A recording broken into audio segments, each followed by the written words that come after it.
welcomes you to this series of events led by students of Arts College. Now I invite Naresh to give a brief introduction about Anushodhana. Everyone, this is Naresh from English Department.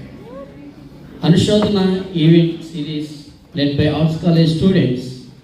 Usman University is initiated by students from different departments is an attempt to discover the unexplored facets, creative ideas and viewpoints of students, and additionally seeks to create a synergy between higher education and beyond. It was the brainchild conceived through the innovative thoughtfulness of Professor C. Ganesh, the Principal of University College of Arts and Social Sciences, OU. It was inaugurated by Professor Ravinder, the Vice Chancellor of Usmania University, with a panel discussion